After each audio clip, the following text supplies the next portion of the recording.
नमस्कार। आज हम भारतीय शासन प्रणाली के एक बहुत ही दिलचस्प पहलू पर बात करेंगे। ये है मंत्री और उनके सचिव के बीच का वो क्या कहते हैं जटिल सा रिश्ता। हम अंकेश कुमार मौर्य के नोट्स को आधार बनाकर इसे समझने की कोशिश करेंगे। जी। तो मुख्य सवाल ये है कि मंत्री के जो राजनीतिक निर्देश होते हैं और सचिव का जो प्रशासनिक काम है उसमें तालमेल कैसे बैठता है। हाँ, बिल्कुल। खासकर तब जब दोनों में किसी बात पर सहमति ना हो। हाँ, हमारे पास जो ये नोट्स हैं वो बताते हैं कि ये रिश्ते कैसे चलते हैं और कुछ खास मामले भी सामने रखते हैं। बिल्कुल। तो चलिए इन नोट्स की गहराई में उतरते हैं और देखते हैं कि असहमति कैसे सुलझाई जाती है और असल जिंदगी में क्या मुश्किलें आती हैं। कुछ पुराने उदाहरणों से समझेंगे। देखिए, जब ऐसी स्थिति आती है, मतलब मंत्री और सचिव में मतभेद हो, तो सचिव के पास कुछ रास्ते होते हैं। एक तो ये कि वो मदद के लिए कैबिनेट सचिव के पास जा सकते हैं। अच्छा, कैबिनेट सचिव। हाँ, क्योंकि कैबिनेट सचिव वो सिविल सेवाओं के प्रमुख होते हैं और प्रधानमंत्री के भी करीबी माने जाते हैं, तो उनकी स्थिति काफी अहम होती है। वो मामले को देखते हैं और या तो सचिव को सलाह दे सकते हैं कि भाई स्थिति मान लो, या फिर मंत्री के सामने सचिव का पक्ष रख सकते हैं। और सरकार में उनका जो रुतबा है उसे देखते हुए मामला सुलझने की उम्मीद मतलब काफी रहती है। पर क्या कैबिनेट सचिव सीधे दखल दे सकते हैं? मतलब उनकी भी तो कुछ सीमाएं होंगी, है ना? हाँ हाँ, बिल्कुल सीमाएं हैं। वो सीधे किसी मंत्रालय के मामले में तब तक दखल नहीं दे सकते जब तक वो संबंधित मंत्री राजी न हो। अच्छा। या फिर प्रधानमंत्री का कोई साफ निर्देश न हो। वैसे कभी कभी ऐसा भी होता है, बहुत कम होता है। हाँ। पर सचिव कैबिनेट सचिव की सलाह मानने से इनकार कर दें। ओह। पर हाँ, ये दुर्लभ है। ज्यादातर उनकी बात का वजन होता है और अगर विवाद बहुत ही ज्यादा बढ़ जाए तो सचिव के पास इस्तीफा देने या रिटायरमेंट मांगने का विकल्प होता है। मंत्री के पास नहीं? मंत्री के लिए ऐसा नहीं होता।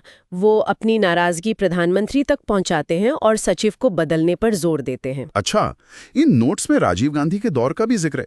बताया गया है कि उस समय शायद उनके मजबूत नेतृत्व की वजह से मंत्रियों और सचिवों में खुलकर मतभेद के मामले कम थे। हाँ, ऐसा कहा जाता है। सचिवों की नियुक्ति में मंत्री से अनौपचारिक सलाह तो होती थी, पर कहते हैं आखिरी फैसला प्रधानमंत्री का होता था।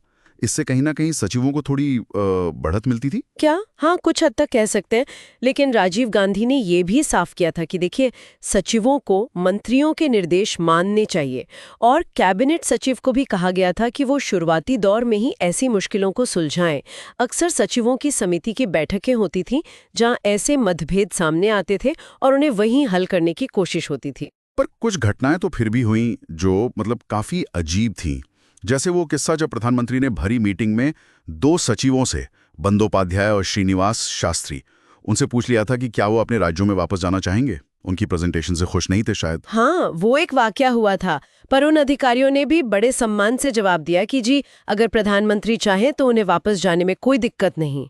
बाद में प्रधानमंत्री ने खुद माना कि उनसे गलती हुई थी और वो दोनों सचिव अपने पद पर बने रहे। अच्छा, और वो विदेश सचिव वेंकटेश्वरन वाला मामला, प्रेस कॉन्फ्रेंस में ही उनके तबादले की घोषणा। हाँ, वो तो और भी चौंकाने वाला था। वेंकटेश्वरन खुद हैरान थे। हालांकि बाद में इस मामले में भी प्रधानमंत्री ने अपनी गलती मानी और वेंकटेश्वरन के इस्तीफे को रिटायरमेंट में बदल दिया गया ताकि उन्हें सारे लाभ मिल सके। तो हाँ, ये दिखाता है कि कभी-कभी शीर्ष स्तर पर भी ऐसी चूक हो जाती है। ये तो हुई राजीव गांधी के समय की बात। अच्छा, अब जरा वीपी सिंह के कार्यकाल पर आते हैं। नोट्स बताते हैं कि उस दौरान मंत्रियों और सचिवों के बीच टकराव के कई मामले सामने आए। हाँ, उस दौर में ये टकराव मतलब ज्यादा देखने को मिले। एक बहुत चर्चित मामला था संचार मंत्री उन्नीकृष्णन और टेलीकॉम कमीशन के चेयरमैन सैम पित्रोदा का। हाँ हाँ, सुना है। मंत्री जी पित्रोदा से इसलिए नाखुश थे क्योंकि वो राजीव गांधी के करीबी माने जाते थे।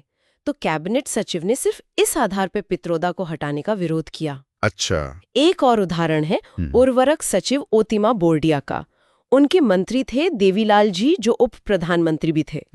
बोर्डिया जी एक ईमानदार अधिकारी थी, पर मंत्री जी के साथ उनका काम करना मुश्किल हो गया।